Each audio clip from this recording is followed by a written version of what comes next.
Eh bien, bonsoir à toutes et à tous. Merci d'être avec nous pour ce 5e numéro de Tribun avec notre cher ami Théo à la technique, à la Derrière la régie, qui caméra, est un oui. petit peu... Oh, Tendrif. Oh, T'arrives... le le direct vient de célèbre se lancer. Tendrifi. Formidable, t'arrives pile au bon moment. Un peu comme les Messi. Bon, j'ai pas pu l'imprimer, mais. Comme Benjamin la semaine dernière. Je t'en prie, Installe-toi, assis-toi. je t'en prie. Avec Théo à la régie ce soir. Merci Théo d'être avec nous. Il a un petit peu remasterisé le plateau et tout. Génial, merci à toi. Pendant 1 heure, là, il a un petit peu fait le on a nettoyage. charbonné. Merci beaucoup. Et puis, on va accueillir nos 3 tribuns qui sont tous arrivés. Ils sont tous là. Thomas, qui était là à la toute première et qui revient. Salut Thomas. Salut Loïc. Bédana, qui, lors de la première, faisait les questions-réponses, décortiquer un petit peu, et qui est invité ce soir. Bonsoir Bédana. Bonsoir. Et Tendrif, qui était là à la seconde émission. Tout à fait. Avec Mathéo et Amanda, qu'on salue et qu'on embrasse, et donc qui est là ce soir pour cette 5e émission. Salut Tendrif. Bonjour Loïc. Ça va? Ça va et toi? Pas trop essoufflé? On fait aller, si on peut souffler quand même. C'est bien, tu t'es mis dans l'ambiance, dans le... C'est bien, voilà. Oui. Il Petit message à la RATP, faut un peu accélérer les trains quand même. y a du monde, hein. Ouais. Ce soir, c'est l'enfer, hein. Enfin, comme tous les soirs, tu le diras, mais enfin bon. Théo, tout est bon au niveau de la technique? Tout est bon. Nickel. On va faire juste un tout petit point, c'est une breaking news, si je puis dire, Breaking sur news. l'événement qui s'est passé à Paris il y a environ 2 heures maintenant.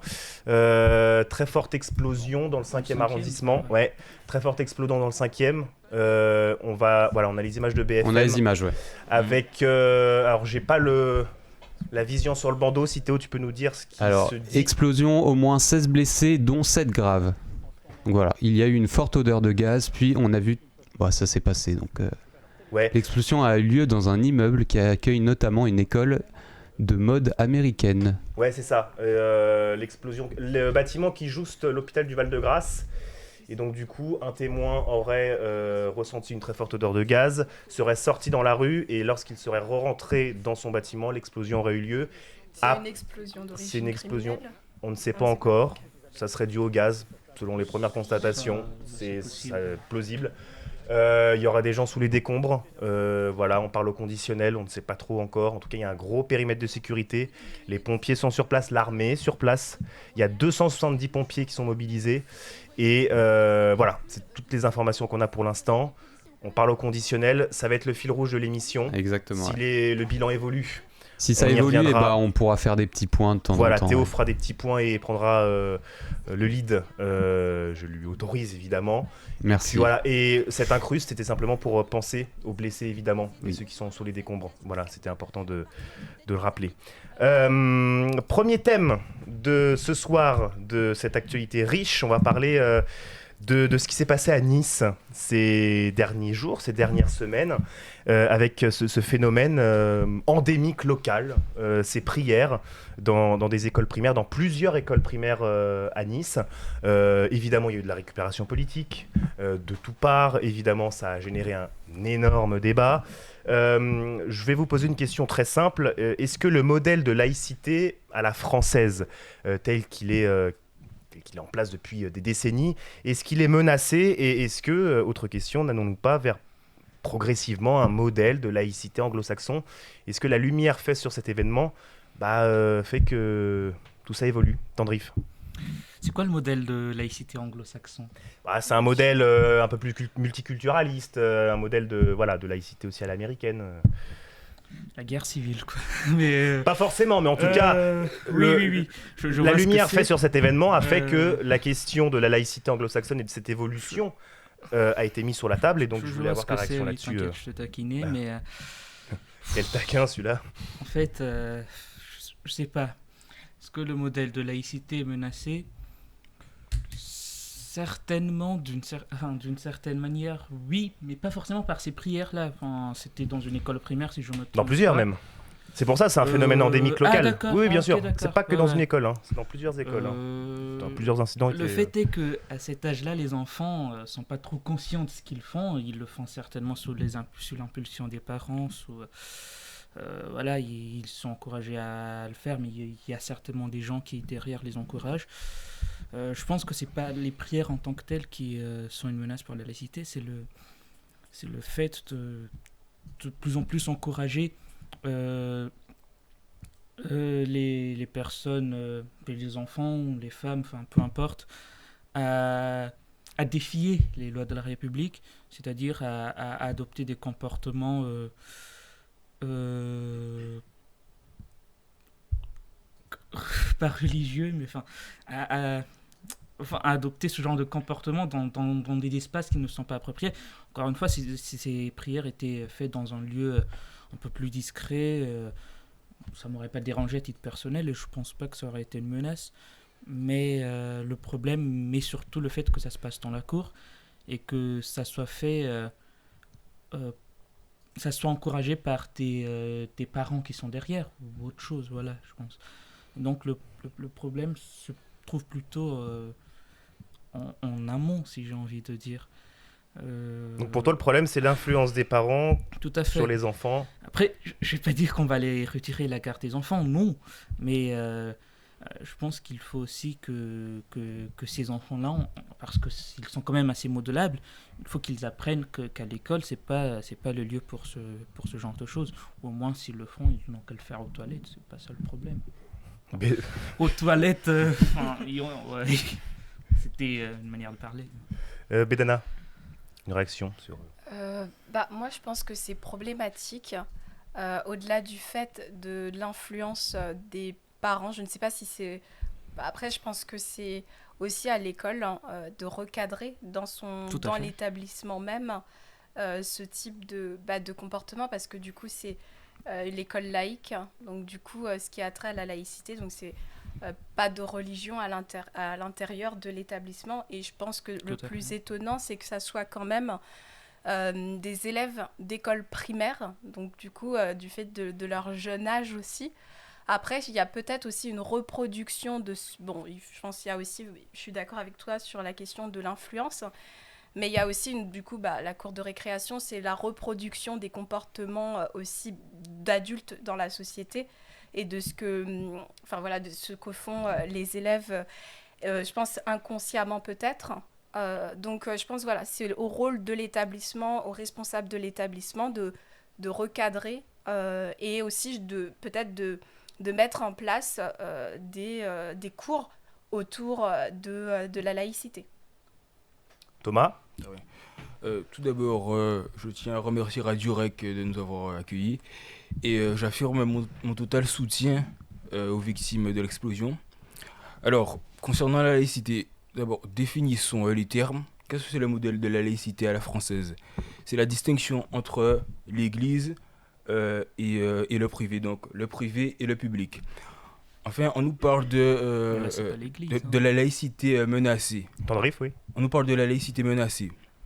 Donc là, à ce moment-là, on a un enfant qui, comme Nana a dit et comme Tendrif l'a souligné, peut-être reproduit le comportement des parents. Le ministère de l'Éducation a signalé 312 cas de non-conformité à la laïcité. Et si on prend les chiffres, qu'est-ce que ça représente de manière globale ? Par conséquent, évidemment, c'est un problème. On doit interpeller les parents. Mais de là en faire une situation d'État, moi je dis, je ne suis pas d'accord. Et évidemment, on doit interpeller les élèves. Et ça soulève une question plus fondamentale, c'est mettre plus de moyens dans les écoles. C'est qu'est-ce qu'on veut ? Former des Bac+8, former les citoyens de demain. Donc, on doit tout d'abord mettre plus de moyens et ne pas se concentrer uniquement sur des enfants qui font des prières. Évidemment, mettre des mesures, mais se concentrer sur le harcèlement scolaire, sur les problèmes plus cruciaux de, par exemple, les professeurs qui on manque de professeurs en France.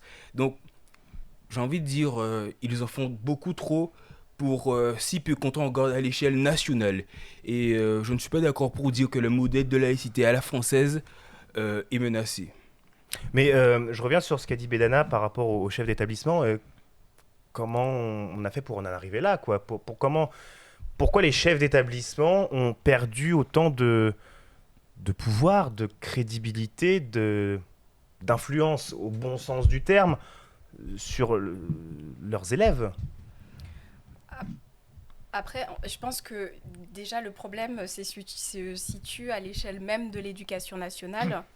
Donc je pense que dans l'éducation nationale, ça doit être, au sein du ministère, en termes de cohésion autour des politiques d'éducation et sur je trouve qu'il y a pas mal de soucis, comme tu l'as dit, autour de la question du harcèlement et de la prise en charge du harcèlement dans les établissements scolaires qui sont catastrophiques dans la majorité des cas. Après, je pense que ça n'est pas, par exemple, par rapport aux chiffres que tu avances, je pense que c'est déjà de chiffres de trop sur une question de laïcité, ou voilà, de la laïcité dans les établissements scolaires notamment. Et du coup, je pense que c'est bien.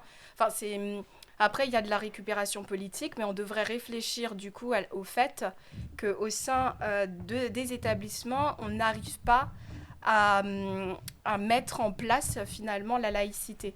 Donc après, c'est un problème parmi tant d'autres, mais je trouve que c'est déjà problématique qu'on ne puisse pas parvenir à bien expliquer la laïcité et tout ce qui a trait, par exemple, autour du civisme, parce que bon, la laïcité aussi, ça fait partie du civisme, du respect des religions qu'on laisse en dehors des établissements scolaires. Donc voilà, et c'est la même chose autour des questions de harcèlement, de respect de ses camarades de classe, etc. Tendrif, une réaction? J'avais oublié de saluer tout le monde, donc voilà, merci C'est beaucoup. fait, voilà. Plus tard que jamais. T'as bien J'ai fait raison. l'épisode à refaire. Sur ce qu'a dit Thomas, je suis un peu dubitatif. Je pense qu'il y a quand même une certaine menace sur la laïcité. Comme j'ai dit, Je n'ai pas dit qu'il n'y a pas de menace. Mais ça change tout ça alors. change tout alors. C'est Non. quand même J'ai pas dit qu'il n'y a pas de problème. J'ai dit on en fait. C'est beaucoup trop exagéré comparé au cas. Le problème, c'est que ça sur commence le milieu. toujours par une petite prière et ça finit par des termes ou des actes pas très républicaines, pas forcément violentes, mais ça se finit toujours par des transgressions un peu plus graves. Mais pour toi, une étape appelle une autre étape qui appelle, c'est un peu la pyramide, quoi. Qui vole en œuf, vole en bœuf, hein, mais voilà. Donc finalement, il faut apprendre aux enfants que la place de la religion, c'est pas à l'école. Sinon, ils vont dans des écoles privées. Il y a des écoles musulmanes, il y a des écoles catholiques, juives, je sais pas d'autres. Mais dans l'école républicaine, ils doivent se tenir tranquilles. Ils n'ont qu'à faire leur prière à la maison, ou encore une fois, trouver un endroit très discret où ils ne seront pas sûrs d'être vus, par exemple. Mais ils ne doivent pas le faire en public. C'est tout ce que je dis. Et je pense qu'il y a clairement un problème d'autorité dans l'école. Peut-être une certaine lâcheté de l'État depuis quelques décennies sur ces choses-là, parce que on tend de plus en plus vers un modèle d'éducation entre guillemets positive, je ne sais pas si c'est le terme, où finalement on ne prend plus les décisions ex cathedra, on ne s'impose plus. C'est la loi de l'école, ça devrait s'appliquer à tout le monde, il n'y a pas d'exception. Aujourd'hui, on est plus tolérant à certaines transgressions qu'on considère moins graves. Bon, je ne sais pas si c'est une bonne chose ou pas, mais je pense qu'il faut quand même remettre un peu d'autorité dans tout ce bordel, quoi. Thomas, pour préciser des propos, puisque Tendrif n'avait pas très bien compris. Oui. Alors, tout à fait. Sur la laïcité à l'école, en fait, évidemment, c'est un problème, puisque faut clairement séparer les affaires religieuses au sein de l'espace public, c'est-à-dire les affaires religieuses relèvent du privé, et au sein des établissements scolaires, c'est purement public. Donc, je suis d'accord qu'il ne faut pas y avoir d'apparence, il ne faut pas montrer ostentatoirement son apparence à quelconque religion. Ce n'est pas de ça dont je parle, ce n'est pas des cas. Mais ce que je veux dire, c'est des cas isolés. Sur 312 signalements, le nombre d'élèves dans le premier degré s'établirait à 6 millions d'élèves. Sur 342 signalements. Donc évidemment, je suis pour dire, et surtout, interpeller surtout les parents. Les élèves sont mineurs, n'ont pas vraiment de responsabilité propre. C'est aux parents de venir faire un effort, de venir éduquer les enfants pour ne pas que les enfants reproduisent les comportements de leurs parents. Tendrif. Juste pour signaler une dernière chose, 312, c'est pas rien quand même. Bon, tu dis que ce sont des cas isolés, mais le problème, c'est qu'aujourd'hui, là, les choses circulent tellement vite. On a les réseaux sociaux qui incitent justement à avoir des comportements contre la laïcité à l'école. Aujourd'hui, on a beaucoup plus de jeunes, enfin, ces comportements-là deviennent de plus en plus croissants, voyez-vous. Donc, si on est à 312... Quel chiffre là, qui vous permet de dire que c'est de plus en plus croissant? Je veux dire, si on compare, je n'ai pas les chiffres, mais si on compare à depuis aussi, je 2000, les ai pas. Mais attends, voilà, donc Mais- on ne peut pas affirmer des choses sans savoir. Tu ne connais pas l'évolution, tu ne peux pas dire que c'est croissant. mais certes, Après, c'est Oui, un mais phénomène qui existe quand même ça depuis des reste quand décennies. même- Oui. L'affaire du voile de Creil, Oui. ça date de Oui, 1989. après, c'est je plus veux dire. médiatisé, pas forcément. C'est plus, évidemment, avec les réseaux sociaux, comme Tandrif l'a dit, ça circule plus, mais ça ne veut pas dire qu'il n'y en avait pas auparavant. ça existait auparavant, mais si c'est plus médiatisé, c'est que le phénomène s'aggrave aussi, quelque Pas part. forcément. Mais- Pas forcément. Les meurtres, c'est médias de plus- n'extrapolent pour Les, rien. les meurtres, mais on connaît, les médias extrapolent Si, on peut forcément. quand même, mais voilà. Pareil pour les meurtres, évidemment, on se dit que évidemment c'est de plus en plus dangereux. Mais ce qu'on doit voir rationnellement et scientifiquement, c'est regarder les chiffres. Est-ce que ça augmente vraiment? Si ça augmente, les autorités publiques doivent prendre des mesures pour endiguer le problème. Voilà. Donc on ne doit pas être dans une action-réaction, mais c'est de regarder froidement les chiffres. Si ça évolue, qu'est-ce qu'on doit faire? On ne doit pas dire juste il y a un cas contraire à la laïcité et prendre des mesures à tous azimuts. Bédana, une réaction? Après, je pense pas que ce soit une question de se dire oui, si ça n'augmente pas, on ne réagit pas ou alors c'est. Tout à fait d'accord. Donc je pense que c'est comme dans plein d'autres domaines. Donc tu as pris l'exemple du harcèlement. Par exemple, dans le cas de harcèlement, c'est pas parce qu'on aurait des chiffres qui n'augmentent pas ou qui n'apparaissent pas aussi drastiques que ça qu'il ne faut pas réagir dès le départ. Et je pense que pour ce type de cas, l'idée c'est pas de blâmer une religion plus qu'autre chose, c'est juste de dire qu'il y a des lois et que dans l'espace scolaire, voilà, même si ce sont des enfants, et je pense que c'est au rôle des établissements. Et c'est vrai que maintenant, je pense aussi au niveau des responsables d'établissements scolaires, il y a plus une forme de, je suis un petit peu d'accord avec toi, sur de lâcheté ou de peur aussi par rapport à certaines, à la fois envers les parents, parce qu'ils ne savent pas aussi peut-être comment les parents vont réagir, envers les élèves aussi qui peuvent être aussi virulents, etc. Donc je pense que ça devrait être plus réfléchi, donc en amont, se dire juste dans l'établissement, c'est quand même les responsables des établissements qui doivent faire, qui doivent régir le côté, on va dire, le côté social et le côté éducatif des élèves. Donc je pense que, comme je disais, c'est juste une question aussi de civisme, donc à travers le respect des lois, et de se dire que donc tout ce qui a trait aux religions, peu importe si le cas, du type de cas, dès le départ, on recadre. Donc on ne laisse pas traîner les choses parce que on ne sait pas d'où est... Enfin, c'est comme dans le monde du travail. Si on a 272 cas d'appel à la prière, ou je ne sais pas, de déroger aux règles de la laïcité, je pense que c'est problématique. Donc là, ça reste dans les établissements scolaires, mais ailleurs aussi, ça reste problématique. Après, c'est pas pareil. T'as parlé de 272 cas d'appel à la prière. Moi, c'est des adultes.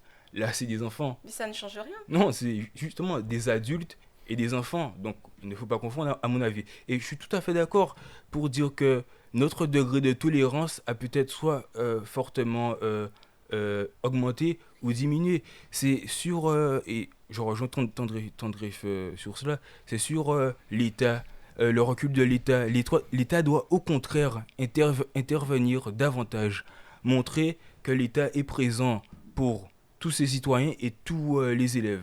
Et là, je vous rejoins sur certains manques de civisme. Et le problème aussi, c'est quelles mesures pouvons-nous mettre en place pour endiguer ce phénomène? Alors, à mon avis, il ne faudrait pas le faire de façon générale, mais prendre cas par cas pour analyser chaque spécificité, pour voir quels sont nos besoins et comment nous pouvons adapter pour ne pas comment dire, pour régler le problème de façon claire et précise. Et on fera justement, je te donnerai la parole juste après un premier point sur le live, mais on fera à la rentrée un sujet consacré au rôle de l'État et au fait que l'État abandonne ses services publics, et ça c'est quelque chose de fondamental, et il y a Tout à fait. choses à faire là-dessus. Un tout premier point sur le live peut-être, des petites réactions. Ouais.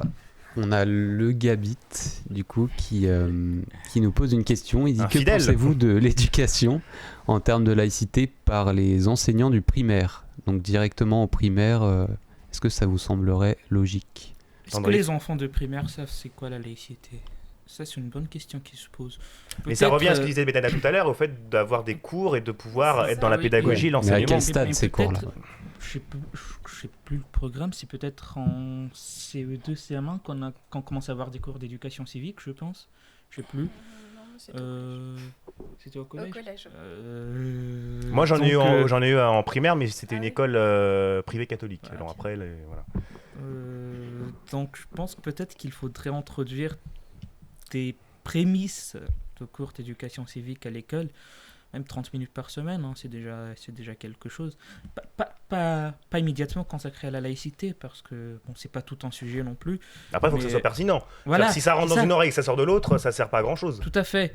Donc peut-être qu'il faudrait déjà introduire certains enfants au civisme, je sais pas à partir de quelle classe, pas très tôt, mais faut pas attendre le collège non plus. Donc oui, je suis quand même pour une éducation civique, pas seulement la laïcité, à partir dans certains degrés de la primaire. Thomas, juste pour conclure sur ce sujet, Oui. avant de passer à... Je suis tout à fait d'accord avec ce que Tandré vient de dire. Mais aussi, le problème, c'est que même si on fait le travail à l'école, mais les enfants passent du temps chez leurs parents. Donc si leurs parents ont un comportement contraire à la laïcité, ou voient que leurs parents ne respectent pas vraiment, ou le comportement de leurs parents ne sont pas conformes au principe de la laïcité, ça va être... il y aura des difficultés. Et néanmoins, ça ne veut pas dire qu'il faut négliger l'éducation des enfants à l'école. Évidemment, il faut plus d'éducation. Il faut que l'État s'injecte dans la vie des collégiens et des élèves pour faire en sorte que les citoyens et les élèves injectent les principes de la laïcité. Il faut avoir derrière une vraie pédagogie. Ça va être là le problème central. C'est la pédagogie. Comment on va faire comprendre aux élèves que c'est bénéfique pour eux, mais pour aussi la collectivité. Voilà. Toute dernière action peut-être. Ouais, Tandré, je te Ouais, voyais... peut-être. Oui, ouais, vas-y. justement, le problème se situe aussi dans notre côté. Je suis d'accord avec toi sur ce point, mais dans notre côté, le problème se situe aussi au niveau de la collectivité, parce qu'on a quand même un degré de séparatisme assez fort. On a quand même pas mal de territoires perdus de la République.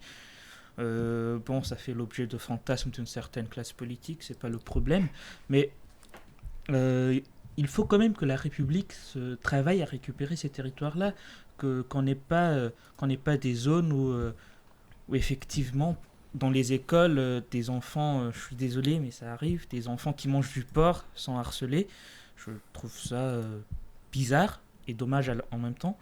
Ou dans des marchés où on a des prix pour les musulmans, pour les Africains non musulmans et pour les blancs. Je trouve ça aussi un peu désolant d'en arriver là. Donc il faut récupérer, non pas par la violence, mais d'une certaine manière en s'imposant quand même, en imposant son autorité dans ces zones. Il faut que l'État agisse de cette manière-là. Le problème, c'est qu'on a aussi une certaine complaisance d'une certaine classe politique à l'égard de ces gens qui vont vous reprocher d'être islamophobes si jamais vous cherchez à juste dire que la République doit récupérer certains territoires. C'est tout. Non, c'est un sujet qui fait débattre, hein, même Voilà, parmi ça les fait étudiants. débat, mais, Et on va en reparler parce que il y a d'autres événements comme ça, à mon avis, qui vont jalonner l'actualité tout au long des prochains mois, et donc on aura l'occasion d'y revenir. Ça, Oui, c'est vrai. Deuxième sujet, on va parler du permis de conduire. Le gouvernement a acté le fait d'abaisser l'âge minimum à 17 ans à partir de janvier 2024. Sauf que, selon plusieurs spécialistes du secteur, cette idée ne tient pas la route, notamment du fait du manque de maturité à la fois des apprentis conducteurs, ainsi que du déficit d'inspecteurs pour faire passer l'examen. C'est un service public également qui est en défaillance depuis plusieurs années, ça. Qu'en pensez-vous? Quel est votre avis sur cette question, justement, Bédana? Alors, je ne sais pas trop. Je pense que je ne vois pas trop l'utilité d'abaisser l'âge. Et c'est vrai qu'il y a pas mal de soucis au niveau du passage de l'examen de permis de conduire. Je sais qu'ils avaient mis une plateforme à disposition en parallèle pour le passer en candidat libre. Je crois que c'était Candy Libre, quelque chose comme ça, je ne sais plus. Et ça n'avait pas non plus le succès escompté. Donc après, je pense que la solution n'est pas d'abaisser l'âge, mais peut-être juste de recruter peut-être plus d'inspecteurs d'une part, et puis aussi de réduire à la limite, bon ça c'est peut-être plus les auto-écoles qui décident, mais le prix des heures de conduite qui sont quand même en constante augmentation. Et d'autant plus, voilà, c'est pour 30 minutes de conduite. Donc voilà, ça c'est ce que je pense. Toi, par rapport à l'expérience que tu as vécue, est-ce que tu as vécu ces choses-là justement sur le terrain, au niveau financier d'abord, et puis au niveau des heures de conduite? Est-ce que tu as mis du temps pour passer ce permis Alors oui, personnellement oui, j'ai mis beaucoup de temps. Bon, tu l'as loupé 15 fois, d'accord, mais après... Non, après je pense que c'était aussi au niveau du prix des heures de conduite, et en plus ça augmentait quand même... Voilà, et parfois on ne sait pas pourquoi ça augmente d'un coup. Je me souviens au début, c'était, je crois, la première auto-école où j'ai été, c'était 45 € de l'heure. Donc c'était quand même une des moins chères parce que c'était en province. Parce que tu as dû changer d'auto-école? Voilà, puisque ça s'était mal passé, parce que du coup on voulait aussi me rajouter beaucoup plus d'heures. D'accord. Voilà, et la deuxième auto-école, c'était 50 € de l'heure au départ, sauf que ça a augmenté jusqu'à 55 € de l'heure. Donc là, à l'heure actuelle, je pense que ça a encore dû augmenter aussi. Donc du coup, et c'est un peu pénible parce que on a un forfait.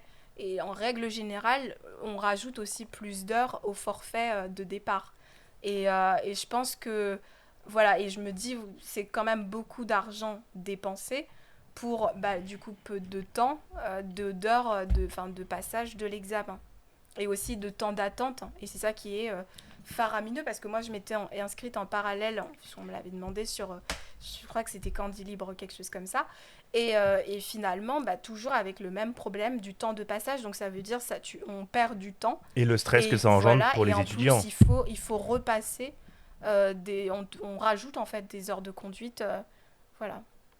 Thomas. Oui. Déjà je rejoins Bédane sur certains points, et j'aimerais dire une chose avant ce débat. Le cerveau atteint la maturité à 30 ans. Ça y est, sur l'intelligence artificielle lui tout à l'heure, ça va être terrible parce qu'il est assez... je vais vous dire ce qui va se passer. Le théoricien, Ouais, merci professeur. Ça y est, il commence. Écoutez. Je vais vous dire il était calme depuis tout à l'heure, je me suis dit, c'est louche. C'est la technoscience. C'est louche, ça y est, il revient là. Je vais vous dire ce qui va se passer. On va donner à des jeunes de 17 ans le permis de conduire. Ils auront la possibilité de passer le permis de conduire. Le jeune, qu'est-ce qu'il va faire? Il va sortir, bien évidemment, il va sortir en boîte de nuit, et il sera aussi le conducteur et le SAM. Mais ce qui va poser problème, c'est que le SAM aura plus consommé que tous ses amis. Donc, qu'est-ce qui va se passer? Il va dire, évidemment, je peux conduire, j'ai 17 ans, je viens d'avoir le permis, je peux conduire. Il va prendre la route, et on va se retrouver avec des jeunes qui jouent les Schumacher à 150 km/h sur les routes. Donc, j'ai envie de dire, ce gouvernement est irresponsable. On doit d'abord améliorer le système qui est en place.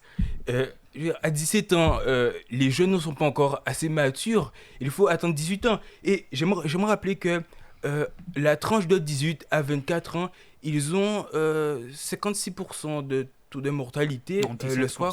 17%. 17%. 17%. Non, c'est pas les. En totalité, en tout cas, c'est 17. 17%. Ah, Il y a non, une c'est- différence c'est entre juste 17 et le soir. 56. Hein. Ah, juste Un le soir. petit, un oui, petit pas- gouffre là. Hein. Oui. Oui, juste le soir. Pour 8% de la Oui. population, c'est 17%. Juste le soir. Et ça atteint 56% pour les 18-24 ans. Et j'ai les chiffres, mais ça atteint entre 20 et 30% pour les plus de 24 ans. Donc déjà avec les 18-24 ans, ils jouent déjà les Schumacher sur la rocade. Donc on va se retrouver avec des jeunes de 17 ans qui foncent à 150 km/h et qui vont finir dans le ravin. Non, il faut expliquer aux, Schumacher, on connaît comment il a fini. Quand même. il faut expliquer aux jeunes.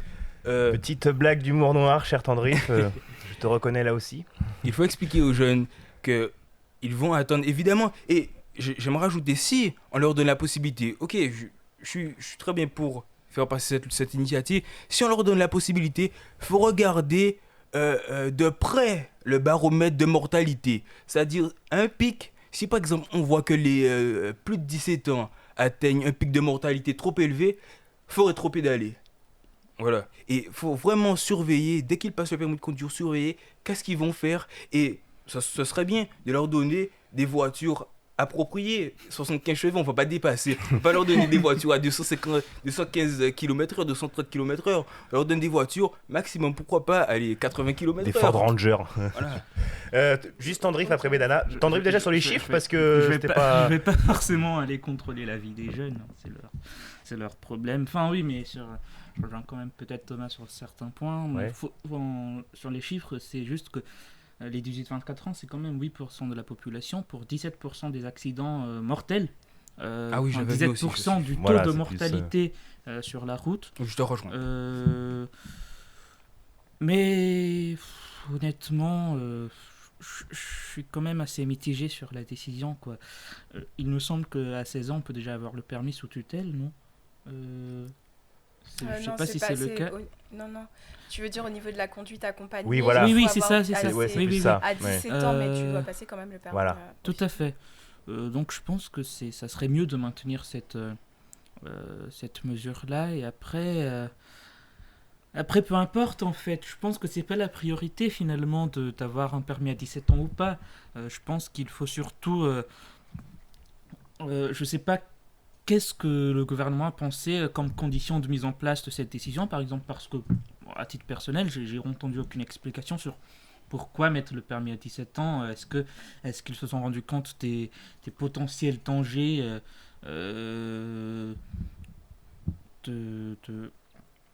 des mauvaises conduites sur la route? Je dis pas que les jeunes ne doivent pas faire la fête, mais il faut aussi qu'ils soient un peu conscients de ces choses-là.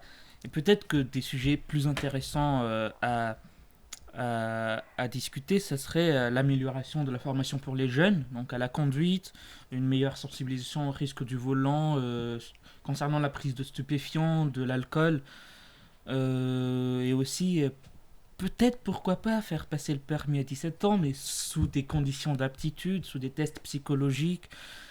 Voilà, beaucoup de choses en fait. Mais en fin de compte, je n'ai pas vraiment d'avis sur cette décision-là. Mais voilà, il y a tout un tas de facteurs peut-être à discuter. Et puis avant peut-être au de- départ améliorer la qualité de service des Voilà, auto-écoles, tout quoi. à Je fait, veux dire, tout à fait. Tout à à chaque fois on met Tout la à lumière fait. sur un sujet Ah oui, alors oui. qu'il y a un problème de fond tellement gigantesque derrière. Tout à c'est- fait, oui, oui. Voilà. C'est fou. Bédana, tu voulais Oui. réagir? Oui, parce que je pense que c'est vrai qu'à 17 ans, il n'y a pas la maturité, mais je pense qu'à 18 ans non plus, et pas Même à forcément, 21. voilà, à n'importe quel âge. Après, je pense que bon, c'est un petit peu complexe aussi, parce que les conseils que tu soulèves, Tandjif, parce qu'en termes de vérifier la psychologie à 17 Ouais. ans, bon, c'est peut-être pas très utile déjà qu'il n'y a pas de temps pour former les inspecteurs, etc. Je pense que même autour de quand on passe le permis de conduire ou quand on prend des heures de conduite, il n'y a pas de sensibilisation sur la conduite. Après, je pense que c'est quand même dangereux et je vois pas l'utilité vraiment réelle d'abaisser l'âge du permis de conduire, d'autant plus que par exemple, si on regarde aux États-Unis, à 16 ans, ils ont le permis, mais c'est quand même ils ont un taux d'accidents de cet âge-là qui sont assez élevés. Et Après, puis, se tirer dessus en voiture aussi. Et puis après, je pense que... Oh, c'est un stéréotype, ça, Tendriff, quand même. Hein. Dis donc. Après, et puis même, en soi, à 17 ans, on est encore au lycée à 17 ans, et qu'il n'y a pas forcément besoin... Voilà, il y a des bus... Oh, je à connais 10 des gens qui ont leur bac à 14 ans, tu sais, hein. Il y a des Moi, je l'ai eu à précoces. 16 ans, mais bon. Ah, tu vois. Oui, mais il y a le Quel modèle. transport en commun. Oui. Et je pense que c'est bien de développer des alternatives. Bien sûr. Parce que du coup, Ça, ça fait je en suis fait tout à fait des d'accord. personnes en plus qui vont devoir passer le permis de conduire. Donc je vois pas, en fait, ça désengorge rien du tout. Et puis en plus, je pense que ça serait à la limite plus utile aux compagnies d'assurance et du coup, à l'industrie d'automobile. Mais sinon, aux personnes en tant que telles, je vois pas trop... Pour les jeunes de province, notamment. les jeunes en fait, il y a toujours un bus. Bon, même si le bus passe le matin. Il y en a un le matin et un le soir. Hein. Oui, mais il y a un Voilà. bus Même pour en Seine-et-Marne, fin fond de la Seine-et-Marne, c'est un le matin, Oui, un le oui. soir. Hein, donc, ouais, je connais ça aussi, mais après, je pense qu'il y a d'autres... Bon, c'est un peu chiant aussi pour les parents parce qu'ils doivent faire les déplacements Mais je pense, il y a aussi le développement des covoiturages. Donc, du coup, à la limite... c'est compliqué dans les villages où il n'y a pas C'est beaucoup vrai. d'habitants et où c'est plus pour eux, pour les jeunes qui habitent en Île-de-France, dans la petite couronne. Bon, il faut renforcer les transports en commun et le manque de chauffeurs de bus notamment qu'il y a et qui est de plus en plus abyssal. Maintenant, faut penser, cette mesure elle est plus destinée aux jeunes de province qui habitent au fin fond de leur campagne et où c'est très très compliqué Dans pour ce eux. cas-là, on développe davantage on met plus en place des bus. Il y a pas mal, je pense, de personnes... Et où on trouve les chauffeurs derrière? C'est un peu le serpent- c'est un peu le serpent qui se mord la queue derrière, hein, quand même. Les Après- inspecteurs, où après, est-ce qu'on les honnêtement- trouve Thomas, aussi juste après. Euh, Vas-y. Après, c'est le baromètre qu'il faut voir. Même si on prend dans un budget pour augmenter le nombre de chauffeurs, mais c'est des morts en moins. Je veux dire, c'est des morts en moins et ça résout le problème. Et sur le problème de transport, il faut développer un système de transport. Il ne faut pas se tourner vers la voiture, d'autant plus que concernant l'écologie, ça va aussi poser problème et engorger les routes. Donc, pour les jeunes, à mon avis, il faudrait plus développer un système de transport pour les provinces. Le président Emmanuel Macron avait parlé de développer le RER dans RER plusieurs régional. régions. Oui. Ça, c'est un bon projet, mais concernant passer le permis à 17 ans, déjà, c'est un bon exemple. Et déjà, pour passer le permis, quand on passe le permis à 18 ans, le taux de mortalité est déjà élevé. Mais quand on va faire passer le permis aux jeunes de 17 ans, la mortalité, elle va tripler. À 17 ans, qu'est-ce qu'on regarde comme film? Fast and Furious. Les jeunes vont se mettre à faire des go fast sur les routes. Voilà. C'est pas un peu extrapoler la chose, ça? Oui, un peu. Tendriff, pour conclure ce débat. Après, non, je vais peut-être être un peu provocateur, mais si s'ils peuvent quand même se payer une voiture, c'est sûrement leurs parents. Peut-être qu'ils pourraient aussi avoir les moyens de passer juste une nuit à l'hôtel après avoir passé en bâtonnier. Je sais pas. Après, c'est un cadre de vie un peu. Allez, après, c'est un... voilà. Ouais, c'est ça. Mais... Le live, cher Théo, des réactions, pas beaucoup. Non, il n'y a pas de grand-chose. réaction à propos de ce sujet-là. Et on va le conclure de cette manière, tout simplement. Voilà, belle transition. Dernier sujet d'actualité, assez rapidement, avant de faire une petite pause et de revenir sur ce qui se passe à Paris. Un petit point. Le projet de ligne ferroviaire destiné au fret Lyon-Turin, qui doit traverser les Alpes et ainsi entraîner la construction donc, de plus de 200 km de tunnels dans le massif alpestre. Comprenez-vous la mobilisation des opposants qui dénoncent les dommages écologiques qu'engendrerait un tel ouvrage? On parlera la semaine prochaine de la dissolution parce que la semaine prochaine, le thème sera consacré au climat pour la dernière de la saison. On sera avec un météorologue et puis avec Amanda. Et on parlera de la dissolution des Soulèvements de la Terre, de cette association qui a participé au mouvement justement. Donc, est-ce que vous comprenez déjà, vous, la mobilisation autour de ce projet? Bédana. Alors oui, je pense que oui, c'est totalement légitime.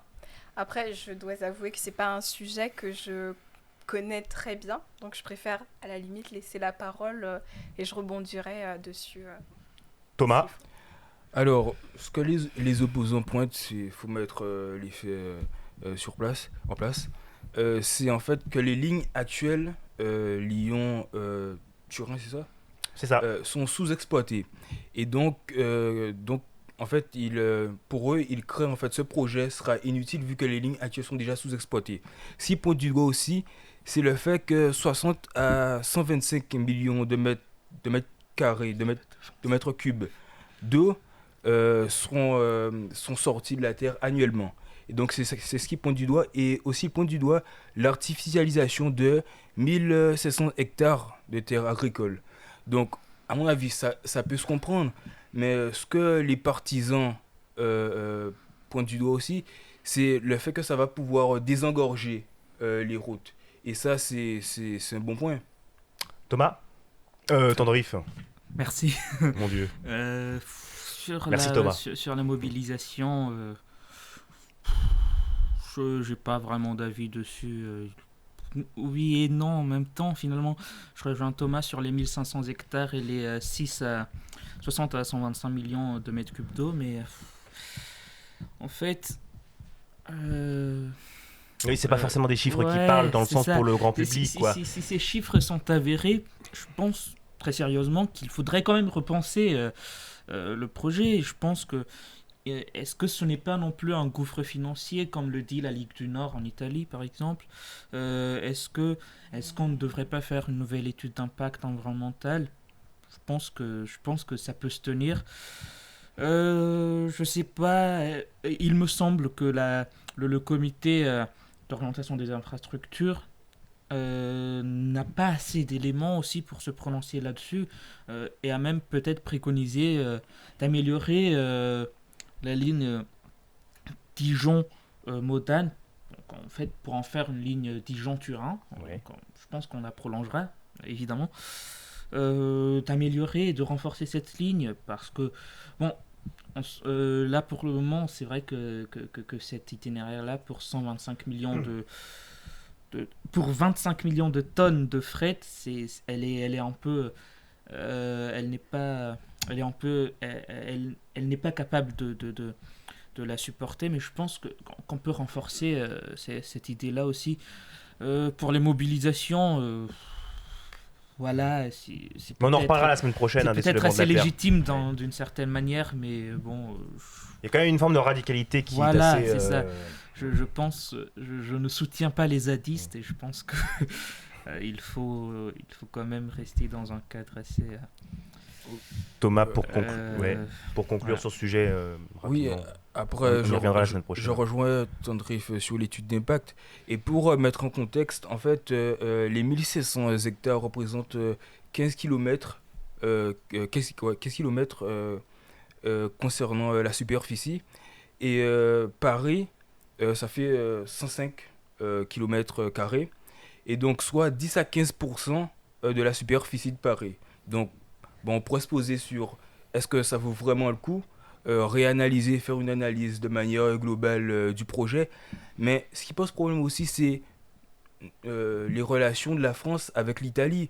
Là, actuellement... Qui sont déjà pas au beau fixe en ce moment. Voilà. Et donc, ce sera difficile pour l'État français de faire marche arrière, vu que l'Italie dit déjà qu'elle a un peu... comment dire qu'elle a pris sa part. Donc c'est désormais à la France de faire en sorte que ce projet aille jusqu'au bout.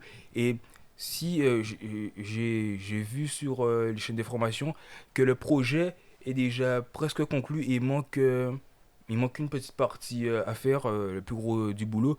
Et donc, comment faire marche arrière? Et donc, ce qu'il faudrait se dire, c'est si on va jusqu'au bout avec le projet, il faudrait vraiment faire en sorte que ça vaut le coup.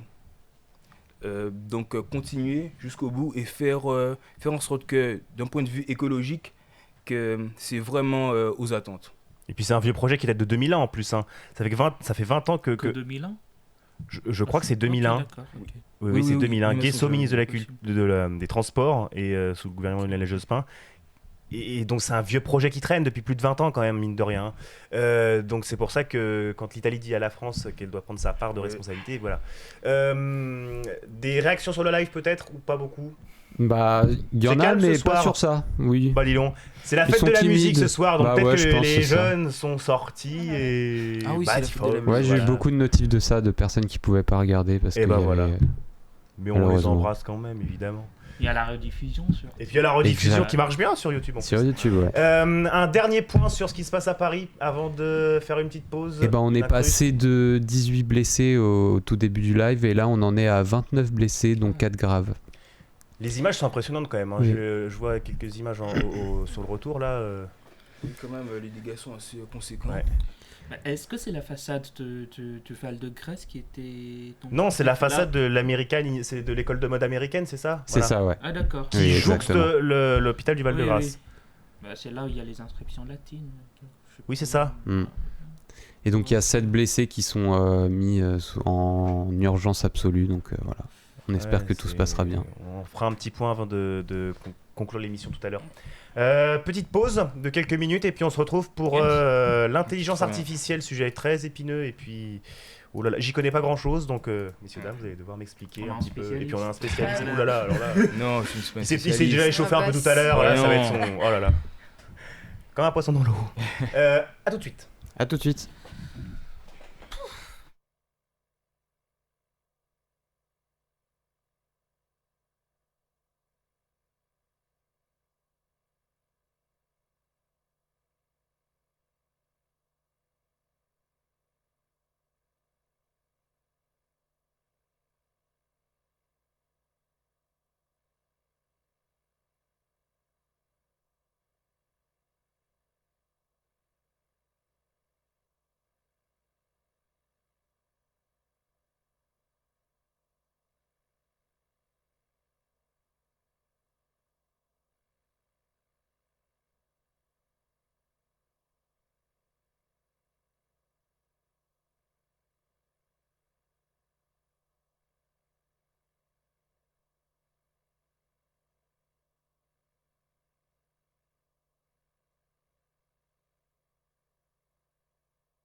Le son est passé à l'antenne.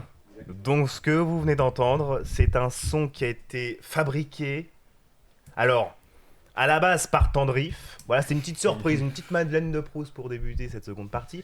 C'est un son qui a été donc à la base initié par Tendrif, mais créé par une intelligence artificielle. Tout à fait. Est-ce que tu peux nous expliquer comment, par quel biais, comment Bah, en fait, c'est juste un site en fait, où tu choisis en fait, quel genre de musique tu veux créer. Donc c'est à la portée de tout le monde. Ouais, Tout c'est le à la monde peut portée le de tout le monde, faire. c'est gratuit. D'accord. Je pense à la limite de 5 minutes par jour ou par semaine. je sais plus. D'accord.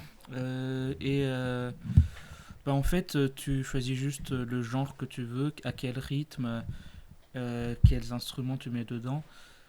Donc voilà, c'est clairement tout. Moi, j'ai rien, j'ai pas touché aux notes ni à quoi que ce soit. C'était juste. Mais tu pour programmes tester, quelque chose en amont. Alors, Comment non, tu fais tu programmes rien. En fait, ils te mettent déjà une liste de genres à choisir. Ah Donc, d'accord. là, voilà. Voilà. Là, j'ai choisi indie par exemple, avec un rythme un peu plus ou moins énergique. D'accord. Donc Des tu programmes quand même au instruments. Voilà, début quelques c'est ça, trucs. D'accord. voilà, Oui. oui. Et tu choisis le temps que tu veux. Ça met 30 secondes à le faire. Ça dépend du temps que tu choisis, Ouais. mais pour une musique d'une minute, ça met environ 30-45 secondes à programmer. Voilà, hop, tu obtiens le résultat. Incroyable. Et ben voilà, l'intelligence artificielle. Donc comment quoi de mieux pour introduire ce sujet, j'ai envie de dire. Pendant la pause, je suis parti boire un verre d'eau et j'ai vu une affiche et une table ronde avec l'ESSIE et l'Université Gustave Eiffel il y a quelques jours, le 12 juin. Cette table ronde, l'intitulé de cette table ronde, donc c'était « L'intelligence artificielle peut-elle sauver l'humanité ?» Alors là, moi ça me fait peur l'intelligence artificielle. Je donne mon avis un petit peu, ça me fait Sauver peur, ça l'humanité de ça quoi m'inquiète. Il Voilà, ne- bah, il vous ne faut pré- pas avoir à vous peur. préciser. Moi ça m'inquiète, ça me fait peur, j'y connais pas grand chose, mais du peu que j'y connais, j'ai pas envie d'en savoir plus. Voilà, mais vous allez m'éclairer ce soir et le but c'est que vous allez prendre le lead aussi. Et les questions que je vais vous poser sont des questions un petit peu orientées, certes, mais bon, voilà, c'est dû aussi à ma crainte, ma peur, et donc à vous de Très m'éclairer et très honoré que vous puissiez m'éclairer là-dessus. Avec en plus un spécialiste. Non. Il est modeste, Je- mais le je ne nombre de m'attribuerai débats pas qu'on a eu ce- dans la classe par rapport à ça, par rapport à le côté pas technocrate, mais le côté voilà, les chiffres et tout, le côté il est Après, tu sais, les technosciences, chiffres, voilà. Technosciences. Après les chiffres, hein. les chiffres, c'est On- comme les enfants, quand on les torture, on en obtient ce qu'on veut. Tu vois. Oh, le parallèle. Alors c'est de l'humour Très noir, limite, très ça va très être très- limite. Je me désolidarise totalement. de cette- Mais bon, liberté d'expression. Hein. Que voulez-vous Ah, c'est une expression qui existe vraiment. Ah, Donc, ben, elle mais n'est pas de je- moi. Ouais, ouais. Merci de le préciser. Elle n'est pas de moi, au cas où. Au cas où. Première question donc que je souhaite vous poser. Est-ce que l'intelligence artificielle va devenir à terme plus intelligente que les humains ? Il y a eu un débat philosophique. Il y a eu une mise en confrontation entre à la fois une intelligence artificielle et Raphaël Enthoven, grand philosophe, il y a quelques jours. Sur le sujet du bac. sur le sujet du bac. Et donc, les résultats sont tombés. Il y a un jury qui s'est réuni et qui a... Raphaël Enthoven a obtenu 20 sur 20. Très belle copie parfaite. Et l'intelligence artificielle, 11 sur 20. Manque de... Très approximatif. Les commentaires qui sont revenus, hein, très approximatifs.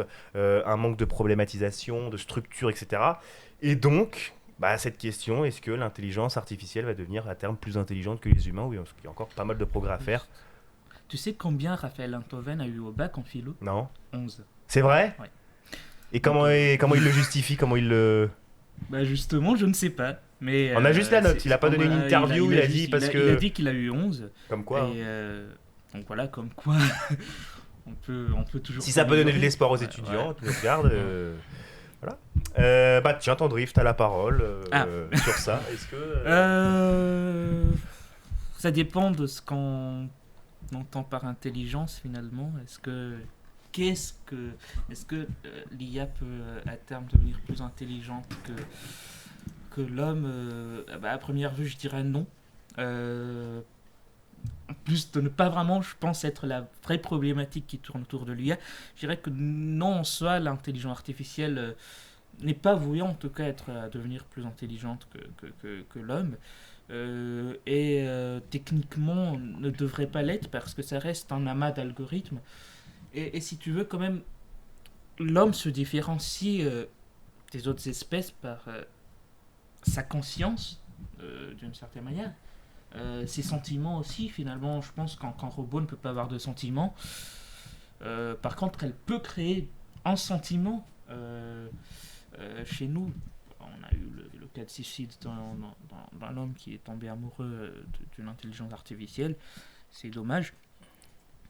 Et voilà, c'est quand même un programme qui est destiné avant tout à s'auto-innover, mais ça reste un amas d'algorithmes et qui n'a pas vraiment finalement l'esprit humain en tant que tel. Mais ça pose quand même un certain problème du côté en fait du côté de à quoi va vraiment servir l'IA. Est-ce que on a toujours eu des révolutions techniques, on a découvert la roue, c'est une révolution technique, on a eu trois révolutions industrielles, on a eu la révolution numérique, etc. Jusqu'à maintenant, en fait, c'était plus, ça remplaçait plus des métiers manuels, des métiers mécaniques. Là, le problème qui se pose avec l'intelligence artificielle, c'est que ça compte remplacer les métiers de l'esprit. C'est-à-dire que ça va nous écrire des romans, des poèmes, peut-être même nos lois. Et ça, je suis un peu... J'ai pas mal de doutes là-dessus sur la manière dont on devrait penser ce rôle que pourrait tenir l'intelligence artificielle à l'avenir. D'autant plus que ça reste un outil qui ne fait qu'intégrer les données qu'on lui met et qui pourrait en fait difficilement intégrer les complexités de notre monde. Voilà. Bédana, une réaction sur ce rôle de l'intelligence artificielle? Alors, c'était quoi déjà ta question? Est-ce que l'intelligence ça va artificielle peut un jour, alors Ouais. au niveau du laps de temps, je ne donne aucune, voilà, mais est-ce Ok. qu'un jour il peut dépasser l'homme en termes d'intelligence? Bah, personnellement, je pense que oui. Sur dépasser l'homme en intelligence, en amas de... Donc c'est en contradiction avec ce qu'a dit Tandrif. Bah, Hein. je pense que oui. Après, il y a comme... Enfin, mon avis est nuancé. Et ça dépend, je suis d'accord, autour de la notion d'intelligence aussi. Parce que du coup, il y a plusieurs déjà types d'intelligence. Après, je pense que... Bah, déjà, je pense que ça n'est pas étonnant au vu de la note obtenue par Eindhoven, puisque du coup, il a eu aussi des années d'expérience. Comme tu l'as dit au départ, il avait eu 11 sur 20 au bac. Mm. Donc du coup, c'est des années d'expérience et des années de lecture, de recherche, etc., qui lui ont permis de développer aussi sa pensée et qui lui ont permis là d'arriver à obtenir cette note-là. Après, pour l'intelligence artificielle, je pense que bah, en fait, l'idée, c'est au niveau des algorithmes, c'est que nous, plus on utilise les intelligences artificielles, plus elles se nourrissent finalement, en quelque sorte, de notre propre intelligence. Après, au niveau des émotions, je pense que l'IA peut très bien expliquer les émotions. Enfin, on voit comme dans les techniques un petit peu de manipulation, quand on comprend parfaitement bien l'humain, je pense que c'est très... Et qui a amené d'ailleurs un petit peu au suicide de cet homme, j'avais entendu aussi. Mais surtout quand, du coup, lui, il était à la base aussi en détresse psychologique au départ. Après, je pense que du coup, l'IA, même si on frappe, admettons, un robot humanoïde ne ressentira pas d'émotion, mais pourra simuler cette émotion-là. Après, je pense, et c'est en ce sens que je pense que ça peut être aussi à la fois un danger, puisque du coup, on lui donne d'une certaine manière à la fois un peu de nous, à chaque fois aussi, enfin, donc du coup, de nos émotions, de plein de choses.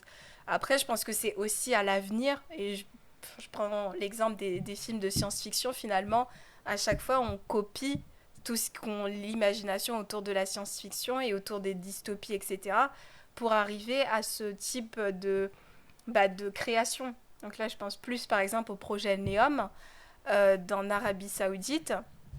Et je pense que c'est absolument l'archétype même de cette vision futuriste. Peux-tu rappeler juste ce projet, en quoi il consiste Neom, en fait, c'est une mégalopole, du coup, qui se situe en plus en plein désert. Donc, on peut aussi imaginer les désastres écologiques qui peut y avoir avec la construction notamment parce que, comme c'est une mégalopole, on a plusieurs villes On a Trojena, par exemple, des villes de type une station de ski en plein désert pour accueillir les JO en hiver. Donc, on a aussi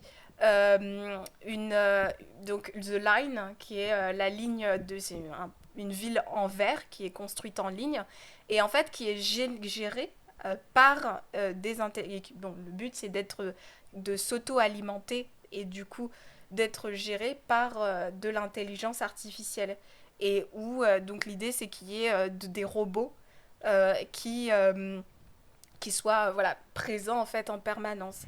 Et en fait c'est tiré aussi de nombreux films de science-fiction où on imagine un petit peu le monde humain décadent, etc., avec tous les problèmes écologiques et autres socio-économiques que ça va que l'humanité génère. Et en fait, l'idée, c'est que du coup, l'aspect futuriste avec tout ce qui est intelligence artificielle, ça serait un peu le monde parallèle, le monde un peu utopique finalement. Et c'est un peu dangereux parce que du coup le but c'est que c'est dans ces villes du coup générées par l'intelligence artificielle, c'est que ça soit en surveillance totale et permanente. Donc du coup je pense que c'est extrêmement dangereux en fait pour notre propre humanité dans certains sens. Thomas, alors là, tout le monde, tous les regards sont tournés vers Thomas. Le moment de vérité. Là, c'est le moment fatidique. On tremble tous comme ça. La là. caméra elle tremble là tellement. Caméra tremble. Non, il ne faut pas avoir Éclaire-nous. peur. Alors, Rassure-nous. Déjà, premièrement, pour moi, qu'est-ce que l'intelligence artificielle? C'est un système qui se veut proche de l'intelligence humaine et pour exercer les tâches humaines et les activités humaines. Alors, la question c'était est-ce que les intelligences artificielles vont devenir plus intelligentes que l'intelligence humaine? C'est ça. L'intelligence artificielle, faut le voir comme complémentaire à l'homme. Et concernant ce que Tandrifi a dit concernant la rivalité entre Eindhoven et l'intelligence artificielle, j'ai envie de dire 11 sur 20, c'est quand même une bonne note. Et c'est quand même la note d'un étudiant moyen. C'est déjà assez une bonne note pour une intelligence artificielle et qui n'a pas du tout eu le même temps que Raphaël Eindhoven. Et de deux, on ne sait même pas si comment le jury a noté. Si le jury était peut-être biaisé, c'était des humains. Et donc voilà. Et deuxièmement, concernant la conscience et les sentiments, ça va dépendre. Qu'est-ce qu'on veut faire avec les intelligences artificielles? C'est avoir une performance. Je veux dire, bien que je doute du baromètre du quotient intellectuel, si l'intelligence artificielle a un quotient intellectuel de 1000, qu'elle ait des sentiments ou pas, ça, on s'en moque. C'est si elle arrive à planifier sur 500 ans, c'est ce qui compte. Les sentiments et l'esprit, j'ai envie de dire, c'est subjectif, c'est pas matériel. On ne sait pas si l'esprit existe ou pas. En tant que matérialiste, je me dis qu'on n'a pas besoin de savoir si les intelligences artificielles ont un esprit ou pas, mais c'est sa performance, comment l'intelligence artificielle peut planifier sur le temps long. Actuellement, on voit que l'intelligence artificielle arrive à battre, par exemple, des experts aux échecs. Sur tout un certain nombre de domaines spécifiques, elle arrive à dépasser l'homme. Mais c'est sûr, de manière générale, et c'est là où on voit qu'avec ChatGPT, c'est une évolution sans révolution. C'est-à-dire qu'évidemment, on évolue parce que ChatGPT va s'insérer dans plusieurs domaines et dans plusieurs secteurs. Donc, c'est pour cela qu'on parle autant de ChatGPT et quand c'est la ChatGPT, on voit une vraie évolution dans ChatGPT. Et concernant la conscience, ChatGPT, comme j'ai dit, a besoin de performance. On a besoin qu'elle intègre un maximum de données pour pouvoir faire des choses efficaces et matérielles. Produire par exemple une table et le débat philosophique. J'ai envie de dire, ok, très bien, mais l'intelligence artificielle générative arrive à produire, par exemple, arrive à faire des maths, à faire de la philosophie et pluridisciplinaire, contrairement à Raphaël Eindhoven qui n'est qu'un humain. Raphaël Eindhoven ne pourra pas intervenir dans différents secteurs à la fois, tandis que les intelligences artificielles, si Et concernant surtout aussi un point, j'ai envie de dire que ça représente aussi un défi pour l'humanité. Et l'homme est, à mon avis, substituable et interchangeable. Tandis que les intelligences artificielles, si j'ai envie de dire, c'est l'étape de l'évolution. C'est pour ça qu'on doit voir les intelligences artificielles comme complémentaires. C'est une fusion entre l'homme et l'être humain. Pour que l'homme même arrive à atteindre des pics de performance. C'est cela. Moi, je vois ça comme une déshumanisation totale, non? Je sais Non, pas. après, Ça me paraît tellement... c'est l'évolution le logique. fait de corréler des choses, de pouvoir... Ça, Je peux c'est fou, ça. Ouais, Tendrif, juste Tendrif, parce que je te voyais sourire. un sourire au coin, tout au long de la performance, quand même. C'est une performance. Hein, Je dirais juste que pour un marxiste, parler que l'homme est substituable, c'est un peu soit provocateur, soit tout simplement indécent. Mais Qu'est-ce que t'as à réagir juste à ça? Juste à cette petite Non, phrase qu'il a dit. L'homme est substituable et interchangeable. Oui. L'homme n'a Ah pas oui. de... Et Évidemment. il a dit que pour un marxiste, puisque tu es marxiste Oui. selon lui, Oui. ça c'est provoquant et un Et peu indécent. indécent. et un peu quand indécent. même. Tu réagis comment? Je ne suis pas de son avis. Quoi? Vas-y, exprime le fond de ta pensée. Tout simplement parce que si on part du matériel, l'homme c'est quelque chose qui peut être modifié, qui peut être modelé. L'homme n'est pas... après, je comprends son point de vue pour les essentialistes et ceux qui pensent que l'homme a une essence propre et a une identité. Moi, je ne suis pas de cet avis. Je pense que l'homme, l'homme, c'est un peu un algorithme ou une machine. Et même les émotions, on parlait des émotions tout à l'heure, même les émotions, si on arrive, par exemple, c'est quand on arrive à créer des algorithmes qui peuvent reproduire les émotions, il n'y aura pas de distinction entre l'homme et les intelligences artificielles. C'est ça, c'est l'émotion. Et il faut voir dans l'homme pas quelque chose de différent. L'homme dans la nature, c'est un tout. Et comme tout, ça évolue. Les plantes évoluent. C'est en ça que je trouve espèces déshumanisant, mais moi. évoluent. l'homme, Vas-y. l'homme évolue et s'adapte, ça je suis d'accord. Moi je pense que l'homme s'adaptera à cette révolution de l'intelligence artificielle maintenant. Tu penses que ça apparaît vraiment comme une véritable révolution ou alors que ça va se Mais ça l'est, déliter? mais ça l'est. Comme... Il y en a qui disent Comme- que ça va comme- se déliter au fil du temps et que finalement c'est qu'un effet de mode. Hein. Pour ça, On a Voilà. dit la Je même me fais chose l'avocat sur du diable. Internet, on C'est a vrai, dit la même finalement. chose sur Bien la sûr, mais voiture, j'entends. sûrement. Je pense qu'on aurait dit la même chose sur le feu à la préhistoire, je sais pas. Je pense que les aspirations transhumanistes de Thomas, elles sont quelque peu exagérées, surtout dangereuses, parce que finalement, ça conduit à une sorte d'asservissement du genre humain et Non, à une ça émancipation. sert, À une émancipation de oui, l'être si humain. tu Émancipation, Pour moi, euh, l'émancipation, c'est un homme libre qui finalement ne Mais- dépend pas d'un certain Mais algorithme. on dépend déjà des algorithmes émotionnels, des algorithmes Qu'est-ce sentimentaux. qui te permet de prouver que les sentiments sont des algorithmes? Est-ce que, je sais pas,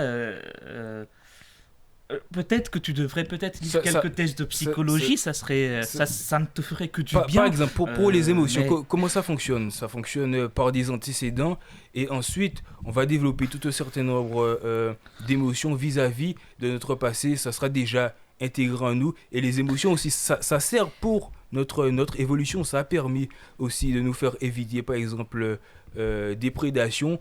Ça a été comme un système de sécurité. Ouais, Bédana, juste pour. Tu te situes où par rapport à.